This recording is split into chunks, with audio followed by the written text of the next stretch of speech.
கர்த்தருடைய பரிசுத்த நாமத்துக்கு ஸ்தோத்திரம். இன்றைய தினத்துக்கான தேவனுடைய வார்த்தையானது சங்கீதம் 62ஆம் சங்கீதத்திலே அந்த 6வது வசனமும் 7வது வசனத்தை பார்க்கும் பொழுது, அவரே என் கண்மலையும் என் ரட்சிப்பும் என் உயர்ந்த அடைக்கலுமானவர், நான் அசைக்கப்படுவதில்லை, என் ரட்சிப்பும் என் மகிமையும் தேவனிடத்தில் இருக்கிறது என்று சொல்லி வேதத்தில் வாசிக்கிறோம். அதாவது அவரே என் கண்மலை என்று சொல்லி பார்க்கிறோம். அவரே என்னுடைய கண்மலை, என் ரட்சிப்பு, என் உயர்ந்த அடைக்கலம், எல்லாமே என்னுடையது என்று சொல்லப்படுகிறது. எல்லாமே என் ரட்சிப்பு என்று சொல்லப்படுகிறது, என் கண்மலை என்று சொல்லப்படுகிறது, என் உயர்ந்த அடைக்கலமானவர் என்று சொல்லப்படுகிறது. ஆனால் என்னுடையது எல்லாமே அவருக்குள் இருக்கிறது. அந்த 8ஆம் வசனத்தை 7ஆம் வசனத்தை வாசிக்கும் பொழுது, அதாவது என் ரட்சிப்பும் என் மகிமையும் தேவனிடத்தில் இருக்கிறது, என் கண்மலையும் என் அடைக்கலமும் தேவனுக்குள் இருக்கிறது, என்னுடையதெல்லாம் அவருக்குள் இருக்கிறது, அவருக்குள் இருக்கிறதெல்லாம் அது என்னுடையதாய் இருக்கிறது என்று சொல்லி இந்த 2 வசனத்தில் நாம் வாசிக்கிறோம். என் கண்மலை, அதாவது என்னை காண்கிற தேவன், என்னை காண்கிற தேவன், என்னோடு கூட வருகிற ஒரு தேவன். அதாவது என்னை காண்கிற ஒரு தேவன், என்னோடு கூட வருகிற ஒரு தேவன். நம்ம கொரிந்தியரில் 10ஆம் அதிகாரத்தோட வாசிக்கிறோம்.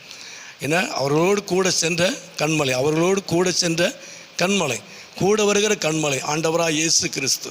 அப்போ இந்த கண்மலை என்னை காண்கிறவராக, என்னை தொடர்ந்து வருகிறவராக, என்னோடு கூட இருக்கிறவராய் இருக்கிறார். எனக்கு உண்டானது எல்லாமே அவருக்குள் இருக்கிறது என்று சொல்லி வேதத்தில் வாசிக்கிறோம். ஆகவே தொடர்ந்து அந்த 6ஆம் வசனத்திலே, அதாவது என் ரட்சிப்பு, என்னுடைய விடுதலை, எனக்கு உண்டாகிற விடுதலை, என் ரட்சிப்பு அவராலே வரும், என் உயர்ந்த அடைக்கலம் என்று அதாவது எனக்கு உயர்வு அவராலே வரக்கூடியது, எனக்கு ரட்சிப்பு அவராலே வரும், எனக்கு உயர்வு அவராலே வரும், எனக்கு பாதுகாப்பு அவராலே வரும், எனக்கு மகிமை அவராலே வரும். ஏன்னா எல்லாம் என்னுடையது எல்லாமே அவருக்குள் இருக்கிறது, அவருக்குள் இருக்கிறதெல்லாம் அது என்னுடையதாய் இருக்கிறது. நிச்சயமாக இந்த நாட்களில் ஆண்டவர் நம்மை காண்கிறவராக, நம்மோடு கூட வருகிறவராக இருக்கிறார்.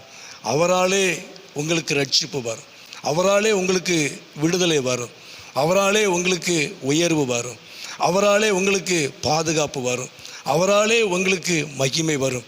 உங்களுடைய எல்லாமே தேவனுக்குள் இருக்கிறது. தேவனுக்குள் இருக்கிற அந்த மகிமை, தேவனுக்குள் இருக்கிற அந்த விடுதலை, தேவனுக்குள் இருக்கிற அந்த பாதுகாப்பு, அந்த உயர்வு எல்லாம் அது உங்களுக்கு தேவனாலே வரக்கூடியதாக இருக்கிறது. காரணம், அவர் உங்களை காண்கிறவராக, அவர் உங்களோடு கூட கடந்து வருகிற தேவனாக இருக்கிறார். தேவன் சகலத்திலையும் உங்களை ஆசீர்வதித்து அவர் உங்களை நடத்துவார், உங்களை ஆசீர்வதிப்பார், உங்கள் மூலமாய் கர்த்தர் மகிமைப்படுவார். ஜெபம் பண்ணும். எங்களை அதிகமாய் நேசிக்கிற நல்ல பிதாவே, அருமையான ஆண்டவரே, இந்த நேரத்துக்காக நன்றி செலுத்துகிறோம். இந்த சத்தத்தை கேட்டுக்கொண்டு அருமையான நம்முடைய பிள்ளைகளை, குடும்பங்களை கர்த்தர் ஆசீர்வதித்து அப்படி நாமத்தை மகிமைப்படுத்தும். எல்லாருடைய வாழ்க்கையில் கர்த்தர் ஒரு பெரிதான காரியங்களை செய்யும். ஆண்டவரை எல்லாமே அது உம்மிடத்திலிருந்து வரக்கூடியதாக இருக்கிறதுக்காக நன்றி செலுத்துகிறோம். நீர் காண்கிறவராக, நீர் நம்முடைய ஜனத்தோடு கூட இருக்கிற தேவன், நீர் கண்மலை. ஆண்டவர் தாமே தொடர்ந்து நம்முடைய ஜனத்தை நடத்தும், ஆசீர்வதியும், நாமத்தை மகிமைப்படுத்தும். இயேசுவின் நாமத்தில் ஜெபிக்கிறோம் நல்ல பிதாவே. ஆமேன், ஆமேன்.